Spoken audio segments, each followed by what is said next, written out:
Hello दोस्तों, मैं ऋषभ पाठक आप सबका आपके अपने YouTube channel D coding classes पे स्वागत करता हूं। आशा करता हूं कि आप सब अच्छे होंगे और आपकी सीटेट की तैयारी अच्छी चल रही होगी।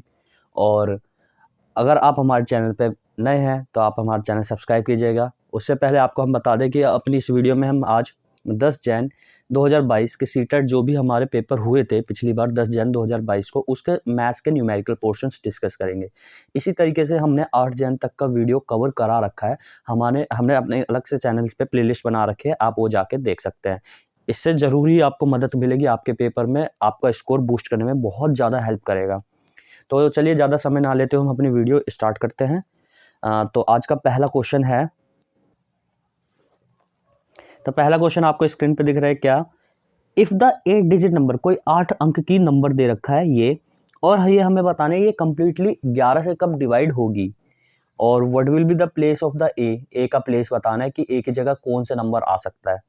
तो हमने सब डिविजिबिलिटी रूल भी कवर करा रखा है अलग से, वो उसमें आपको पूरा कंटेंट बता रखा है कि क्या है, और उससे रिलेटेड प्रीवियस ईयर क्वेश्चंस भी करा रखा है, नंबर सिस्टम बता रखा है, आप वो देख सकते हैं। तो चलिए देखते हैं, कोई भी नंबर हमारा 11 से किस तरीके से डिवाइड होता है। तो 11 से किस तरीके से डिवाइड होता है, जो अल्टरनेट डिजिट्स है, अल्टरनेट डिजिट का सम का डिफरेंस वो या तो 0 आना चाहिए या 11 का मल्टीपल होना चाहिए। तो देखो जैसे 2 है, 1 छोड़ के 1, 2 क्या 7, 9, 9 के बाद 1 छोड़ो, 9 3 12, 2 छोड़ के 12 9 21, 21 यहाँ से है माइनस, यहाँ से 6 प्लस ए 6 ए, 6 2 8 8 8 16, 16 प्लस ए। अब इनको माइनस करो, 21 में से 16 गया 5, और यहाँ से माइनस है 5 माइनस है, ये या तो 0 हो या ये कोई 11 का मल्टीपल हो। 0 बनाना आसान है, ए की जगह सिंपल क्या रख दो 5, तो ए हमारे क्या हो जाएगा 5। तो इस तरीके से आप ये क्वेश्चंस आपको डील करने हैं। नेक्स्ट क्वेश्चन, पैटर्न कुछ दे रखा है, हमें पैटर्न को ऑब्जर्व करना है और बताना है कि क्या हो सकता है। तो देखिए पहला नंबर, पहले देखो नंबर आ रहा है 1, फिर 4, फिर 9, फिर नहीं पता, फिर 25। तो 1 4 9 फिर डैश फिर 25, कुछ पैटर्न दिख रहा है आपको? ये 1 का स्क्वायर, ये 2 का स्क्वायर, ये 3 का स्क्वायर है, और ये 5 का स्क्वायर है। तो इसके पहले क्या आएगा? 4 का स्क्वायर। 4 का स्क्वायर क्या होता है? 16। तो ये 16 से स्टार्ट होगा, तो ये वाला ऑप्शन 27 से स्टार्ट हो रहा है, ये 27 से, ये दोनों कट गए। 16 से ये है और ये है, सेकंड और फोर्थ। अब देखो सेकंड वाला पैटर्न, जेड फिर वाई, फिर एक एक कम होते जा रहा है, जेड वाई एक्स, एक्स से पहले डब्ल्यू, एक्स से पहले डब्ल्यू। तो ये आपको सिंपल फोर्थ ऑप्शन में डब्ल्यू दिख रहा है, तो ये भी गलत। तो हमारा आंसर क्या हो जाएगा? Right, fourth option. नेक्स्ट, एक वायर को हमारा रेक्टेंगल शेप में है, उसका पेरीमीटर दे रखा है, और उसी सेम वायर को हमने मॉडिफाई करके एक दूसरा रेक्टेंगल बताया जिसकी लेंथ 1/3 ज़्यादा है ओरिजिनल लेंथ से, और जो उसकी ब्रेथ है वो हाफ हो जाती है पिछले वाले रेक्टेंगल के। तो हमें बताना है कि एरिया क्या होगा सेकंड रेक्टेंगल का, सेकंड रेक्टेंगल का एरिया बताना है। ठीक है, को हिंदी में भी पढ़ देते हैं आपके लिए क्वेश्चन, कि एक तार को मोड़कर एक आयत बनाया गया, उसका परिमाप 40 दे रखा है। उसी तार को फिर से मोड़कर एक दूसरा आयत बनाया गया जिसकी लंबाई पहले आयत से 1/3 भाग अधिक है और चौड़ाई उसकी आधी है। तो दूसरे आयत का जो हमने बनाया अभी, उसका क्षेत्रफल कितना होगा वो बताना है। तो देखिए हमें क्षेत्रफल बताने के लिए पहली बात क्या है? लेंथ और ब्रेथ पता लगाना होगा। लेंथ और ब्रेथ कैसे पता लगाएंगे? तो पहली वाले का मान लिया हमने लेंथ एल है और ब्रेथ बी है। पेरीमीटर का फॉर्मूला पता होता है 2 into L plus B. 2 into L plus B हमारा किसके बराबर है? 40 के। तो यहाँ से एल प्लस बी किसके बराबर आ जाएगा? 20। 2 मैंने इधर से डिवाइड कर दिया, ठीक है, 40 से। एक इक्वेशन आ गई। दूसरे वाले केस में जो लेंथ होगी एल डैश मान लिया, वो एल लेंथ कितनी होगी? 1/3 पुरानी लेंथ की ज़्यादा। एल का 1/3 क्या होता है? L/3, और एल में एल वो जोड़ दो, तो ये हो जाएगा इस वाले की 4L/3 लेंथ आ गई नई वाली। और इसकी ब्रेथ बी डैश से मान लिया, ब्रेथ पुराने वाले की क्या है? आधी है। क्या बोला है? ये लिखा है ना, and the width is half of the initial one. Initial one की ब्रेथ हमने बी मानी थी और उसका आधा कर दिया। अब इनके हिसाब से पेरीमीटर भी वही होगा, पेरीमीटर 40 ही होगा, क्योंकि सेम वायर को हमने जब मोड़ते हैं तो उसकी जो आकार में चेंज हो सकता है पर परिमाप में चेंज नहीं होगा। तो 2 into L plus B equal to 40 रहेगा। यहाँ पे बस एल हमारा क्या है? 4L/3 plus B/2 equal to ये 20। ठीक है, वो ऐसे ही काट दिया हमने, दोबारा जैसे काटा था। अब इनका एल्सियम ले लो, 2 3 का 6, 3 से काटोगे 8, और यहाँ से 3 से करोगे 3B इक्वल टू 20। तो यहाँ से देखो 8L plus 3B equal to 120। ठीक है, ये 120 आ गया है। यहाँ से ये वाला ये चीज़ कट कर देंगे फिर। 8L + 3B = 120 आ गया। ये कट कर देते हैं, कहाँ आ गया भाई, ये 6 हम हटा देते हैं, ये 6 हट गया। अब ये एक दूसरी इक्वेशन बन गई। अब ये दूसरी इक्वेशन बन गई, एक पहली इक्वेशन ये है और दूसरी ये है। इसके बाद हमें क्या बताना है, एल और ब्रेथ निकालना है। यहाँ 8L है, यहाँ 3B है, यहाँ हमारा एल है और बी है, तो इसको 3 से मल्टीप्लाई कर देंगे। 3 से मल्टीप्लाई करके इक्वेशन आसान बन जाएगी। ये 3 ब्रेथ हो जाएगा और यहाँ 3L होगा, इनका माइनस करेंगे 3L और इसमें 5L। 5L = यहाँ से अगर 3 मल्टीप्लाई होगा तो 20 या 60, और यहाँ से तो हमारा कुछ मल्टीप्लाई नहीं हुआ तो ये 60, और एल की वैल्यू यहाँ से हमारी आ गई 12। एल की वैल्यू 12 आ गई तो ब्रेथ कितना होगा, 8, ब्रेथ 8। ठीक, अब हमें क्या बताना है नए वाले की, सेकंड वाले की। सेकंड वाले की लेंथ तो हमने ये मानी है ना 4/3L, तो इसमें एल हमारा एक्चुअल में क्या आया था 12, यहाँ 12 रखोगे, जैसे 3 चौक 12, ये 16 आ गई। इसके हिसाब से नई वाले की लेंथ 16, और ब्रेथ इसमें हमारी आधी थी, ब्रेथ कितनी आई थी 8, 16 और ब्रेथ हमारी कितनी है 8, इधर लिख देते हैं 8, 8, 16 8 है 100, उसके हिसाब से क्या आ जाएगी आपकी एरिया। ठीक है, इसमें वैल्यू पुटिंग करी तो आपका ये वाला आंसर आ जाएगा 4, 16, यहाँ से कट करा, अच्छा ये 16 आ गया था। ठीक है, एल हमारा कितना आया था 12, 3 चौक 4 4 16, ये 16 आ गया। अब ब्रेथ हमारा आधा था, ब्रेथ 8 आया था 4, 16 चौक 64, 64, ये थर्ड ऑप्शन हो जाएगा एक्यूरेट आंसर। नेक्स्ट, ये वाला आपका होमवर्क है। सिंपल वैष्णवी के पास तुम्हें 5 के 10 के 20 के सिक्के दे रखे हैं। 5 का बता रखा है कि 3 गुना है 10 के, और 20 वाला आधा है 10 का, और टोटल उस पर कलेक्शन 7 नंबर की 20 कॉइन्स की कितनी होगी, ये बताना है, ये ट्राई करना है खुद। नेक्स्ट, ये देखो इजी है, जल्दी जल्दी। Cube is a 3D shape. Cube क्या हमारा 3D शेप है जिसकी सभी फेसिस क्या होते हैं, आइडेंटिकल, एक जैसी होते हैं। इस तरीके से होता है ना हमारा क्यूब,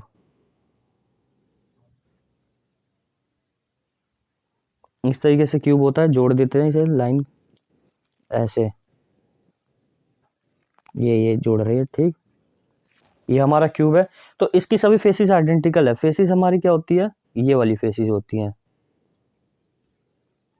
ये वाली फेसिस होती हैं, ये फेस होता है, ये फेस होता है, ये फेस होता है, ऐसे करके 6 फेस होते हैं, सभी फेस आइडेंटिकल होते हैं, एक जैसे होती है।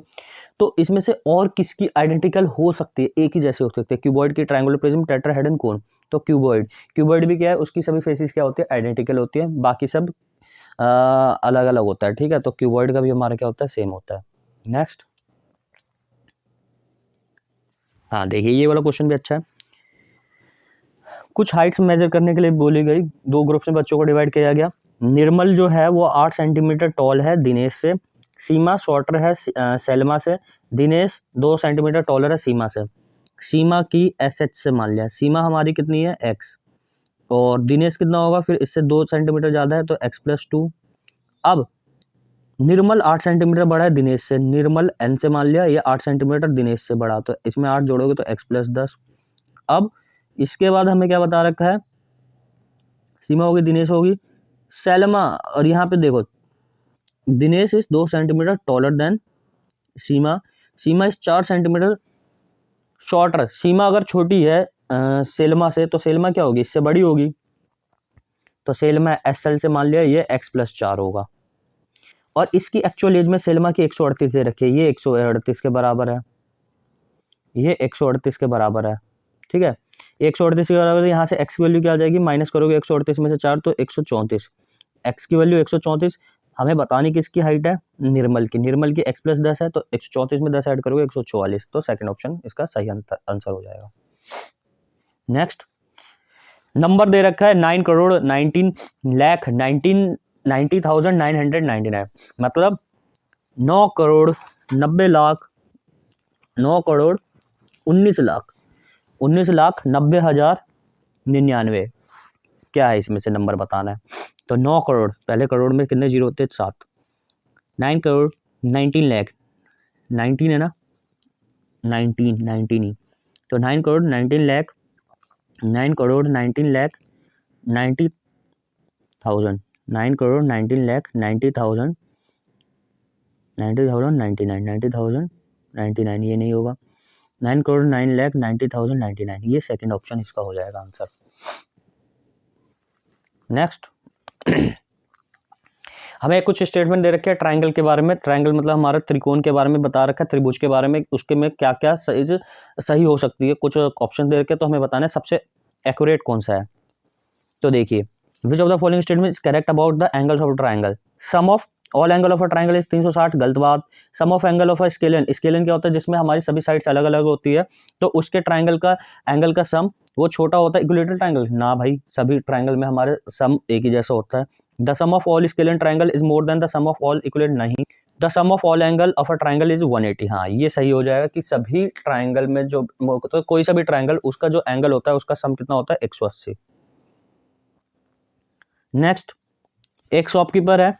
एक शॉपकीपर ने क्या करा, 11 litre 370 ml of Apple juice और 8 लीटर 490 और ऑरेंज जूस, 3 लीटर वाटर, इतना मिला के, सबको मिला के, और उसने मिक्सचर बनाया और उस मिक्सचर को 950 ml की कैपेसिटी वाले छोटे बोतल में भर रहा है। तो हमें बताना है कि जो कितने इस तरीके से he might have filled mixture and what will be the left over, कितना उसने भरा और कितना रह जाएगा। तो देखिए, पहले 11 है, 11 8 19, 19 3 22, 22 तो पूरा पूरा है।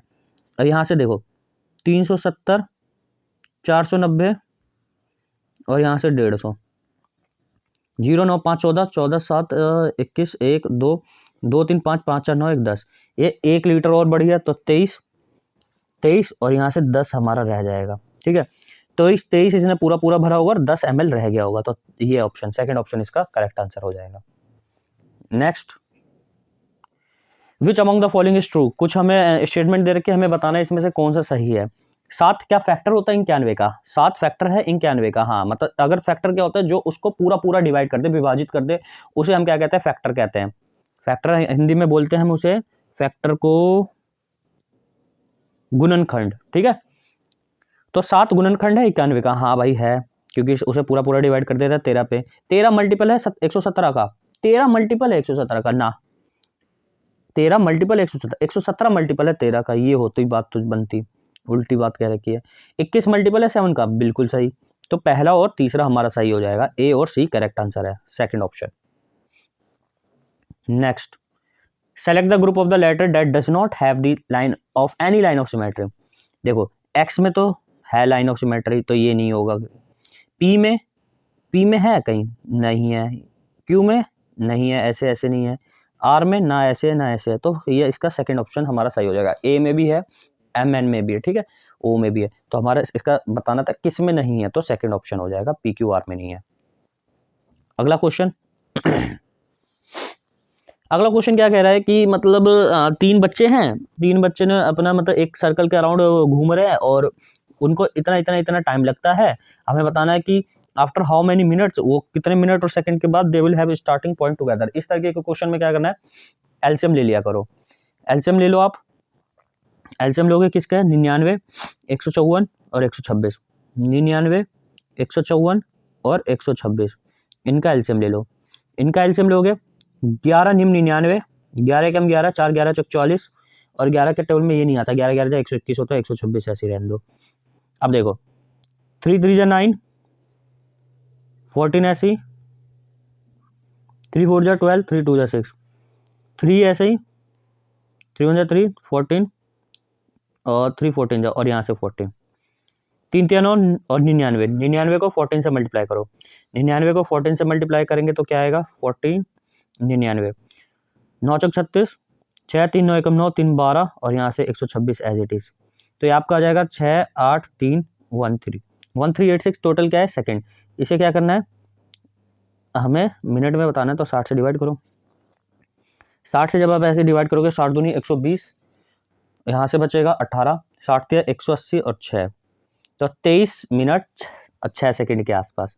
तो 23 मिनट 6 सेकंड, ऑप्शन नंबर 3 इसका करेक्ट आंसर हो जाएगा। आई होप कि आपको वीडियो सॉल्यूशन पसंद आ रहे हैं, और पसंद आ रहे हैं तो ज़्यादा से ज़्यादा इसे शेयर कीजिए। अगला क्वेश्चन देखो, कुछ स्टेटमेंट में दे रखा है, मार्क्स और दे रखे हैं बच्चों के अलग अलग, UT1 में, UT2 में। Which among the following is correct, ये आपका होमवर्क है, ये खुद ही करना है, कुछ नहीं बताना है। ऑप्शन के हिसाब से बस देखना, परसेंटेज निकालना है, एग्रीगेट निकालना है। परसेंटेज आपको निकालना सिखा रखा है कि किस तरीके से निकालते हैं, तो ये आपका होमवर्क है। एक और क्वेश्चन, अगला क्वेश्चन 44 में क्या है, डिसेंडिंग। कल इस तरीके का क्वेश्चन कराया था, उसमें असेंडिंग पूछा था, आज क्या पूछ लिया, डिसेंडिंग। डिसेंडिंग क्या होता है, बढ़ते से छोटे क्रम में, बढ़ते से छोटा सबसे बड़ा कौन सा है? 0 54 54 54, ये रहा 0 54, 0 54 से कहाँ स्टार्ट हो रहा है? इन दोनों में, ये दोनों हटा दो। 0 54 के बाद 53, 54 के बाद क्या आएगा? 53, 53 किस में? ये तो थर्ड ऑप्शन इसका करेक्ट आंसर हो जाएगा। 44th, मीनू लीव करती है अपना स्कूल 7:25 पे और स्कूल पहुंच जाती है 8:07 पे, और जॉस को 7 मिनट ज़्यादा लगते हैं मीनू से स्कूल पहुंचने में, और वो जॉस 8:13 पे पहुंच जाता है स्कूल। तो बताना है कि घर से कितने बजे निकला था। 7:25 से 35, 7 42 मिनट इसको लग गए मीनू को, और 7 मिनट ये जॉस ज़्यादा लेता है। जॉस 7 मिनट ज़्यादा लेगा, 49 मिनट ले रहा है, और ये 8:13 पे पहुंच रहा है। 8:13 में से 49 हटा दो, 49 हटाओगे, पहले 13 हटा लो, 13 हटाओगे 0 0, ठीक है। अब 13 इसमें से जैसे हटाओगे, यहाँ से बचा 6 3 36, 36 और कम कर दो 8 में, 8 में जैसे 36 कम करोगे तो 24 आ जाएगा। तो 7:24 पे वो घर से निकला होगा। तो ये था हमारे आज के कुछ सॉल्यूशंस। आई होप कि आपको वीडियो सॉल्यूशंस पसंद आए होंगे, और अगर आपका कोई सुझाव रहता है या आपको किसी क्वेश्चन में क्वेरी रहती है तो आप हमें कमेंट सेक्शन में पिन अप कर सकते हैं। हम उसका क्वेरी का जितनी जल्दी हो सके समाधान देंगे। एंड कोई सजेशन और फीडबैक वगैरह हो तो आप भी बता सकते हैं। थैंक्स फॉर वॉचिंग, और अगर आप हमारे चैनल पर नए हैं तो इसे ज़्यादा से ज़्यादा शेयर कीजिएगा अपने दोस्तों के साथ। Thanks for watching.